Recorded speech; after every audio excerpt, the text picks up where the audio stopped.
O Geisel também não foi no governo Geisel também que começaram os acordos, o acordo nuclear com a Alemanha para construção. Exatamente.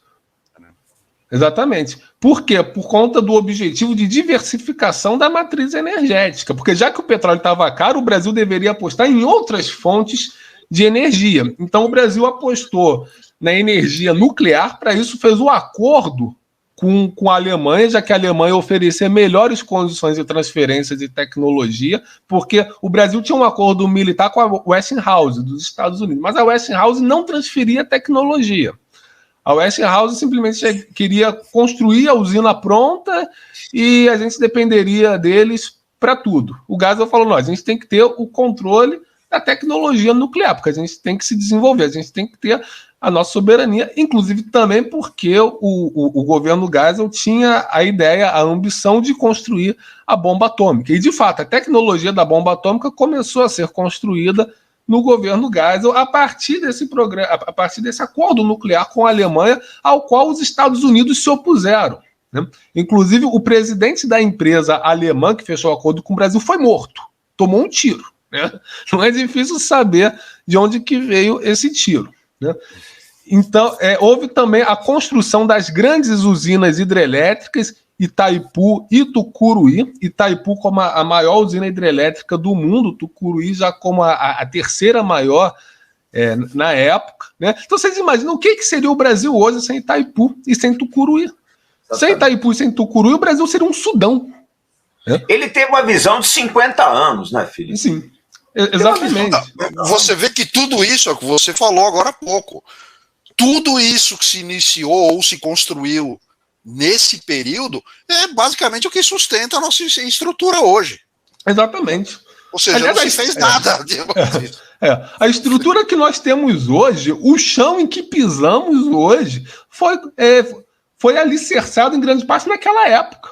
Aliás, depois daquela... Ali anos 80 ainda se construiu mais alguma coisa, mas depois não se construiu praticamente mais nada, né? Para não dizer que não se construiu mais nada, na época do Lula se ergueram alguns prédios. Né? Mas em termos de estrutura mesmo, de infraestrutura, o período militar e particularmente o período Geisel foi um momento chave disso. Né? O que seria o Brasil hoje sem Itaipu e sem Tucuruí? Né? Teve o programa nuclear, teve o Proálcool também, que foi um dos programas mais inovadores do mundo. O Brasil fazia... Rio-Niterói no Rio, que acho que é do governo Médici, se não me engano. Sim. Ou Costa Silva, não lembro bem. Mas hoje dificilmente sairia uma ponte daquela magnitude.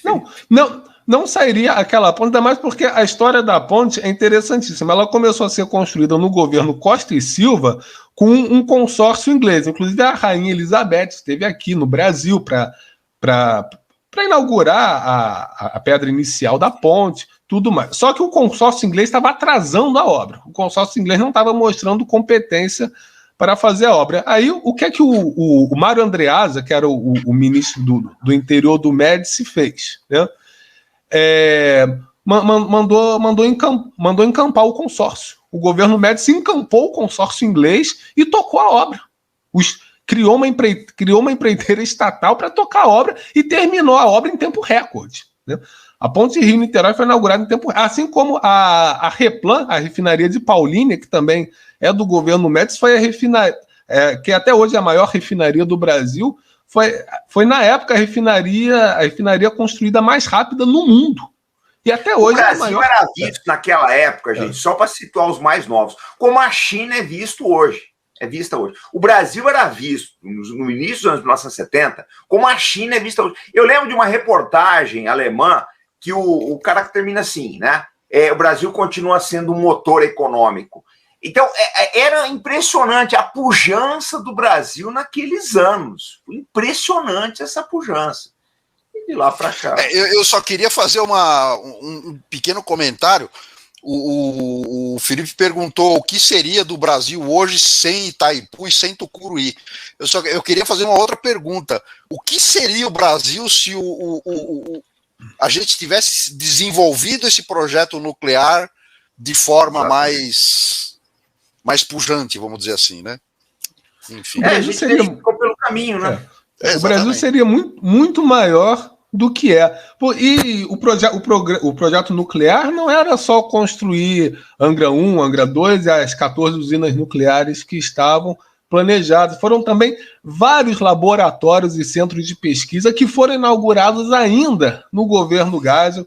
Então, teve a indústria nucleares do Brasil em Resende, a Nuclep em Itaguaí, para produzir reatores, para fabricar reatores. Isso foi construído no governo Geisel. Porque muita gente fala assim, o programa nuclear ficou atrasado, não foi colocado em prática. É negativo, muita coisa foi colocada em prática. Infelizmente, não saíram todas as 14 usinas que estavam planejadas, mas em termos de fábrica de reatores, laboratórios de pesquisa, isso tudo saiu, ainda no governo Geisel.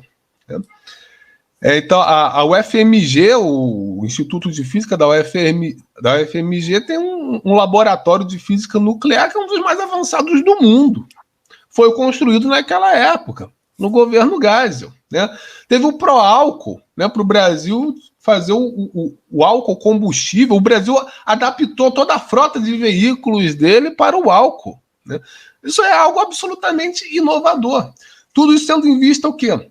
Diversificar a matriz energética para reduzir a dependência do petróleo, porque o petróleo na época estava muito caro e o Brasil importava 80% do petróleo que consumia. Então o governo Geisel apostou no desenvolvimento para diminuir a dependência do petróleo e também para equilibrar a nossa balança de pagamentos.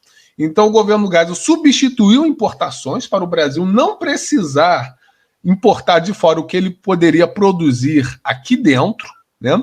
E aí é que veio o estímulo à indústria pesada, a ampliação das indústrias de base, o aperfeiçoamento da nossa rede de infraestrutura.